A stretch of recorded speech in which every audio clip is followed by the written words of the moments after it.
أعوذ بالله من الشيطان الرجيم بسم الله الرحمن الرحيم قل للذين كفروا إن ينتهوا يغفر لهم ما قد سلف وإن يعودوا فقد مضت سنة الأولين۔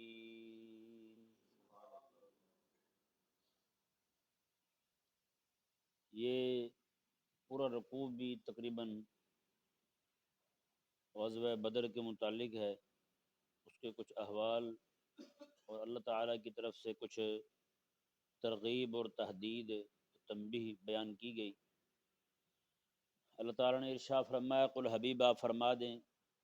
للذین کفروا ان کو جو کافر بنے ہوئے ہیں، ان ینتہوا یغفر لہم ما قد سلف، اگر وہ باز آ جائیں اسلام کے خلاف دشمنی کرنے سے، اسلام کے خلاف پروپیگنڈا کرنے سے اور اسلام کے خلاف سازشیں اور چالیں چلنے سے باز آ جائیں تو یغفر لہم، ان کو معاف کر دیا جائے گا، ان کو معاف کر دیا جائے گا، ان کو چھوڑ دیا جائے گا۔ یہ ترغیب دی جا رہی ہے انہیں جو لوگ اسلام کے خلاف برسر پیکار تھے، میں تم توبہ کر لو، تم جو ہے وہ اسلام قبول کر لو، کیونکہ اسلام جو ہے وہ اپنے سے ما قبل یعنی حالت جہالت میں اور حالت کفر میں ہونے والے سارے گناہوں کو مٹا دیتا ہے۔ ہاں، اسلام حالت کفر میں ہونے والے سارے گناہوں کو مٹا دیتا ہے۔ اور ہجرت کے بارے میں بھی حضور کا ارشاد ہے، فرمایا کریمہ کا صلی اللہ علیہ وآلہ وسلم نے جو بندہ اپنا ایمان بچانے کے لیے ہجرت کرتا ہے، ہجرت سے پہلے اسے جو گناہ ہوتے ہیں ہجرت بھی ان گناہوں کو مٹا دیتی ہے۔ تو اب یہ آئے مبارکہ رب تبارک و تعالیٰ کا وعدہ ہے جی، رب فرماتا ہے اگر یہ باز آ جائیں اسلام قبول کر لیں تو پچھلے سارے گناہ ان کے معاف ہو سکتے ہیں، جتنی بھی اسلام کے لیے انہوں نے دشمنیاں کی ہیں، جتنے بھی پروپیگنڈے کیے ہیں انہوں نے، میرے حبیب کے خلاف جو کچھ بھی کیے انہوں نے، اللہ فرماتا ہے معاف کر دوں گا میں۔ ہاں جی، تو اب جتنے لوگوں نے کلمہ پڑھا مسلمان ہو گئے، پہلے لڑائیوں میں شریک رہے، کریم آقا علیہ السلام کے خلاف لڑتے رہے، وہ بھی بعد میں جب کلمہ پڑھ لیا مسلمان ہو گئے تو اب رب تعالیٰ کا تو وعدہ یغفر لہم کا کہ رب فرماتا ہے معاف کر دوں گا میں، رب نے بھی معاف کر دیا، حبیب کریم علیہ السلام نے بھی انہیں قبول فرما لیا، ان کا ایمان بھی قبول کیا، اسلام بھی قبول کیا اور ان کی اسلام کے لیے خدمات کو بھی قبول کیا حضور نے۔ بعد میں آقا علیہ السلام نے انہیں جنگوں میں بھی اپنے ساتھ رکھا، جہاد میں بھی حضور ساتھ لے کے جا رہے ہیں۔ اب بھی کسی بے دین کو اعتراض ہو ان پر، انہوں نے تو یہ کیا تھا، انہوں نے تو یہ کیا تھا، بھئی رب فرما رہا ہے میں معاف کر دوں گا، رب نے بخشش کا وعدہ فرمایا، رب نے ان کو بخش دیا، حضور نے انہیں غلامی میں قبول فرما لیا، تو کون ہوتا ہے باتیں کرنے والا؟ بھی تجھے کس نے حق دیا کہ تو آقا علیہ السلام کے صحابہ کرام علیہ رضوان کے خلاف زبان تان دراز کر، یہ تو جی طلقاء ہیں جی، یہ تو فلاں ہیں جی، یہ تو فلاں ہیں جی، ڈر کے انہوں نے اسلام قبول کیا تھا۔ نعوذ باللہ من ذالک، عجیب ہم کا نہ سوچے، نعوذ باللہ۔ یہ اصل میں رافضی لوگ ہیں نا، ان کے بچے ٹکڑے کھانے والے حرام خور مولوی جو ہماری صفوں میں گھسے ہوئے ہیں، اپنے آپ کو برلر کہتے ہیں، نعوذ باللہ، ایسے لوگ جو ہے نا وہ یہ حرام ددیاں کرتے ہیں، نعوذ باللہ، حضور کے صحابہ کے خلاف بھونکتے ہیں۔ حالانکہ کریم آقا صلی اللہ علیہ وآلہ وسلم کے صحابہ کرام علیہ رضوان جو ہیں، جنہوں نے اسلام قبول کر لیا، رب کا وعدہ آ گیا، رب فرمایا کہ میں معاف کر دوں گا۔ یہ پوری آیہ مبارکہ اسی معاملے میں فرمایا کہ اگر یہ لوگ، حبیب آپ فرما دیں ان کو جو کفر پر ہیں، اگر یہ باز آ جائیں یغفر لہم، بخش دیا جائے گا۔ تو جب رب تبارک و تعالیٰ خود بخش رہا ہے تو کون ہوتا پکڑنے والا؟ تو کون ہوتا باتیں کرنے والا؟ ایسے جاہل لوگ ہیں۔ ایک طرف انہوں نے قوم میں یہ پھیلایا ہوا ہے کہ جناب بابا فرید رحمہ اللہ کا جو دروازہ ہے نا، وہاں سے جو گزر جائے وہ جنتی بن جاتا ہے یا نہیں؟ ساری عوام یہی کہتی ہے جنتی بن جاتا ہے بندہ ہے، اور دوسری طرف باب فرید کا دروازہ جو گزرے وہ جنتی بن جائے تو امام الانبیاء کے قدموں میں بیٹھا رہا ہو ہے، اور حالت ایمان میں بیٹھا رہا ہو، کلمہ پڑھا ہو، بعد میں بھی اسلام پہ ہی قائم رہا ہو، تو اس سے تمہیں تکلیف ہے؟ جب تم کتے طبیعت کے ہو کہ آقا علیہ السلام کے صحابہ کرام علیہ رضوان کے بارے میں بھی بھونکتے ہو۔ یہ کتا ہوتا ہے نا، کتا وہ بھی 4-5 لوگوں کو نہیں بھونکتا، ایک تو مالک کو نہیں بھونکتا، مالک کی بیوی کو نہیں بھونکتا، مالک کے بچوں کو نہیں بھونکتا، مالک کے دوستوں کو نہیں بھونکتا، مالک کے مہمانوں کو نہیں بھونکتا، ہے یا نہیں؟ اور یہ جو ہے نا یہ کتے، یہ عجیب کتے ہیں، یہ نعوذ باللہ آقا علیہ السلام کی گھر والیاں حضور کے ازواج مطہرات ان کو بھی بھونکتے ہیں، ان کتوں نے وہ بھی نہیں پہچانا ہیں۔ اور یہ نعوذ باللہ آقا علیہ السلام کی جو دوست ہیں صحابہ کرام علیہ رضوان ان کو بھی بھونکتے ہیں۔ حضور کے جو مہمان ہیں، کتا تو مہمان کو بھی نہیں بھونکتا اپنے مالک کے۔ حضرت ابوبکر اور عمر رضی اللہ تعالیٰ عنہما کہاں پہ ہیں جی؟ وہ تو آقا علیہ السلام کی مہمان ہی میں ہے نا یار، ہیں؟ کریم آقا علیہ السلام پہلے تشریف لے گئے، وہاں پہ حضرت ابوبکر کا مزار بن رہا ہے، پھر حضرت عمر رضی اللہ عنہ کا مزار بن رہا ہے، وہ تو مہمان ہی میں ہے آقا علیہ السلام کی۔ تو یہ ان ذلیلوں نے تو مہمانوں کو بھی نہیں بخشا، وہ بھی مہمان رسول اللہ علیہ السلام کے۔ اگر یہ رسول اللہ علیہ السلام کے غلام حضرت ابوبکر اور عمر کے خلاف بولتے ہیں تو مطلب یہ ہے انہوں نے آقا علیہ السلام کو آقا مانا ہی نہیں ہے، انہوں نے نہیں مانا آقا علیہ السلام کو اپنا آقا، حضور کو اپنا سردار مانا ہی نہیں۔ اگر مانا ہوتا تو پھر ان کے مہمانوں کی بھی عزت تکریم کرتے۔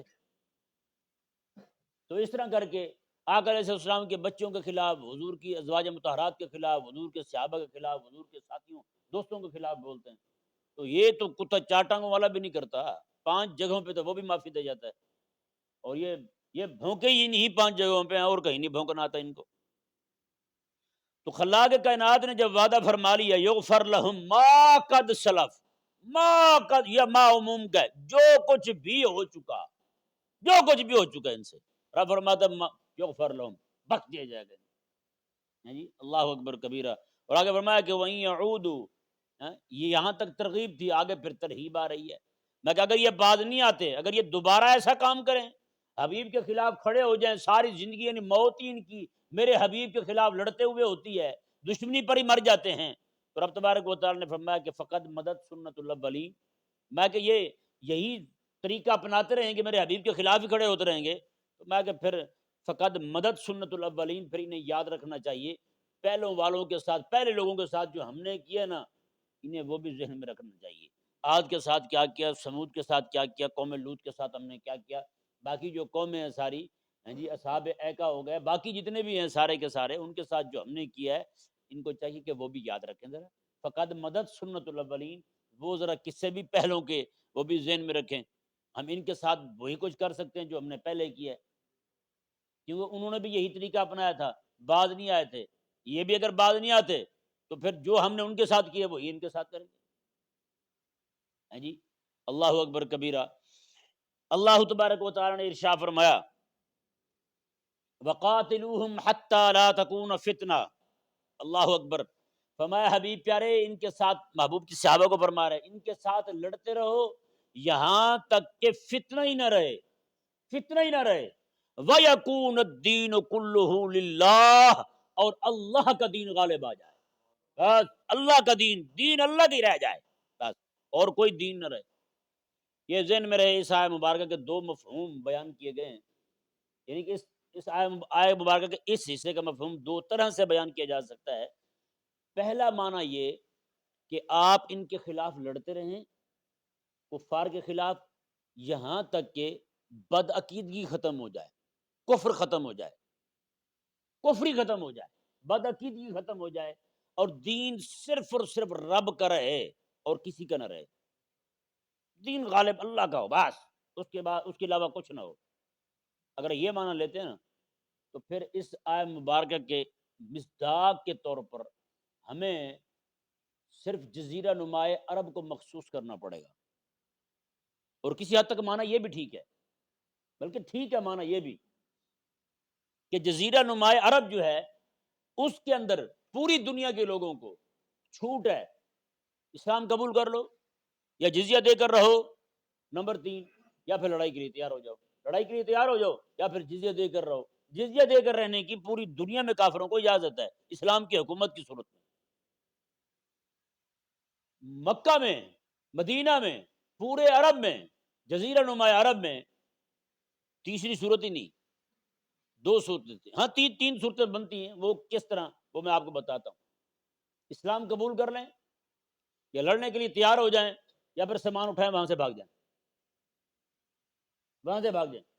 وہاں نہیں رہ سکتے، کیوں؟ وَيَكُونَ الدِّينُ كُلُّهُ لِلَّهِ، سارا دین رب کا ہو جائے تو یہ تبھی ہوگا جب کافر رہے ہی نہ وہاں، کافر رہے ہی نہ وہاں پہ، تبھی دین ہوگا سارا وہاں رب تبارک و تعالیٰ۔ تو جزیرہ نما عرب کے اندر کسی دوسرے مذہب کو رہنے کی اجازت نہیں تھی، اور یہ کیا میرے آقا صلی اللہ علیہ وآلہ وسلم نے۔ اور آقا صلی اللہ علیہ وآلہ وسلم نے جتنا کیا، باقی آقا علیہ السلام نے بخاری میں فرمایا اخرج الجہود عن جزیرۃ العرب، میں یہودیوں کو جزیرہ عرب سے نکال دینا ہے۔ اور حضرت عمر رضی اللہ تعالیٰ عنہ کے دور مبارکہ میں آپ نے یہی حدیث پاک پڑھ کر یہودی جتنے بچے کچے مختلف علاقوں میں تھے سب کو وہاں سے نکال دیا، نکل جاؤ یہاں سے، یہاں نہیں رہ سکتے، جزیرہ نما عرب میں صرف ایک ہی دین ہوگا اور وہ میرے رب کا دین ہے، اور کوئی نہیں ہوگا۔ یہ پھر غالب آیا دین وہاں پہ، ہیں جی۔ اللہ تبارک و تعالیٰ نے وہ وعدہ جو اپنے حبیب کریم علیہ الصلوۃ والسلام کے ساتھ کیا تھا، وہ حبیب کریم علیہ الصلوۃ والسلام کے غلاموں کے ہاتھوں پورا کروا کر، کیونکہ غلاموں کی کمائی حقیقت میں وہ بھی آقا کی کمائی ہوتی ہے، ٹھیک ہے نا، ہاں۔ اسی لیے ہمارے علماء نے لکھا ہے کہ بزرگوں سے جو کرامت صادر ہو نا، وہ حقیقت میں اس کے نبی کے معجزے کا فیضان ہے،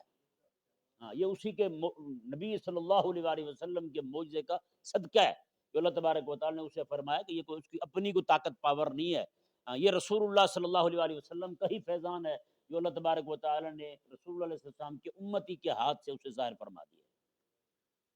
سمجھا گیا نا مسئلہ؟ اب دیکھیں جی، ایک مفہوم تو اس کا یہ ہوگا کہ جزیرہ نما عرب کے اندر اسلام غالب ہو، اور ان کے متعلق جو شرعی حکم ہے وہ میں نے آپ کے سامنے کھول دیا ہے۔ اب اسی آیت مبارکہ کا دوسرا مفہوم دیکھیں، فرمایا رب تبارک و تعالی نے وَقَاتِلُوهُمْ حَتَّى لَا تَكُونَ فِتْنَةٌ وَيَكُونَ الدِّينُ كُلُّهُ لِلَّهِ، میں کہ اور تم ان کے ساتھ لڑو یہاں تک کہ فتنہ ختم ہو جائے، ہیں جی۔ یہاں پر فتنہ سے مراد جو ہے نا، پہلے تو بدعقیدگی اور کفر لیا تھا ہم نے، ہیں، یہاں پر شورش ہے، کفر کی قوت ہے، کافروں کا زور ہے، ان کی طاقت وہ ختم ہو جائے، کافر رہیں پوری دنیا میں، کافر رہیں۔ اسلام ابھی یہ مطالبہ نہیں کرتا کہ کافری ختم ہو جائے، اگر کافر ختم کرنے کا اسلام کا مطالبہ ہوتا تو پھر جزیہ کی صورت ہی نہ ہوتی بھائی، جزیہ کیوں لیا جاتا ہے ان سے بھی؟ جزیہ لے کے رہو تم، جزیہ دو اور رہو تم، کو مسئلہ نہیں، ذمہ بنانے کا مقصد ہی فوت ہو جاتا پھر تو۔ اگر کافر کو ختم ہی کرنا ہوتا تو کافر ختم ایک ہی دن ہوں گے جب حضرت عیسیٰ علیہ السلام امام مہدی آئیں گے، تبھی ختم ہوں گے، اور تب ختم کرنا ہے اسلام نے ان کو۔ اسلام قبول کر لو، دو ہی دعوتیں ہوں گی، اسلام قبول کر لو یا پھر قتل ہو جائے، چھٹی، اس کے علاوہ کچھ نہیں ہوگا۔ اس وقت پوری دنیا کے اندر پھر اس آیہ مبارکہ کا جو ظہور صرف جزیرہ نما عرب میں ہوا تھا، پھر پوری دنیا میں ہوا، پوری دنیا میں ایک بھی کافر پوری دنیا کے اندر سوائے لا الہ الا اللہ کے کوئی کلمہ کلمہ ہی نہیں ہوگا، کوئی عقیدہ ہی نہیں ہوگا، کوئی نظریہ نہیں ہوگا، کوئی سوچ اور فکر ہی نہیں ہوگی اس کے علاوہ۔ اس وقت پوری دنیا جو ہے وہ ایسے ہوگی جیسے جزیرہ نما عرب تھی، یعنی کہ وَيَكُونَ الدِّينُ كُلُّهُ لِلَّهِ، صرف رب کا دین ہوگا، بس اس کے علاوہ کچھ نہیں۔ تو اب جو ہے اس سے مراد جو ہے وہ شورش ہے، کفر کا زور ہے، فتنے سے مراد کافر کی سازشیں ہیں۔ فرمایا رب تبارک و تعالیٰ نے کہ تم ان کے ساتھ تب تک لڑتے رہو جب تک ان کا زور نہ ٹوٹ جائے، کافروں کا حکومت تمہاری قائم ہو جائے، اسلام کی حکومت قائم ہو جائے، اور کافر جو ہیں یہ تمہیں جزیہ دے کر رہیں، تمہارے خلاف ان کی کوئی جنگی مہم نہ ہو، تمہارے خلاف یہ ہتھیار نہ اٹھائیں، تم مسلمان جو ہو امن کے ساتھ رہو۔ اور یہ الحمدللہ رہا ہے، یہ تو آج ہمیں دن دیکھنے پڑ رہے ہیں، جن ایام سے ہم گزر رہے ہیں، یہ تو دن ہمارے گردش ایام، ایسے سمجھ لیں آپ، کیا کہیں ہم ان ایام کو، ہیں جی۔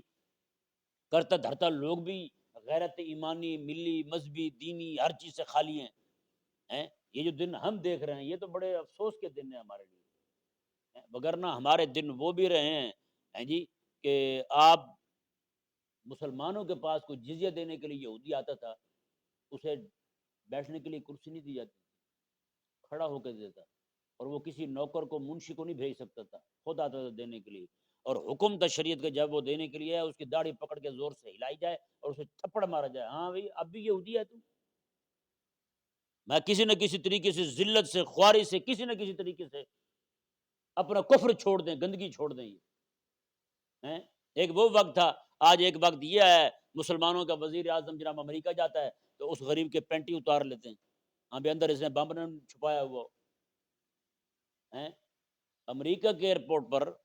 پاکستان کے وزیر اعظم محترم خقان عباسی صاحب حاضر سروس وزیر اعظم تھے، ان کی پینٹ اتار لیں،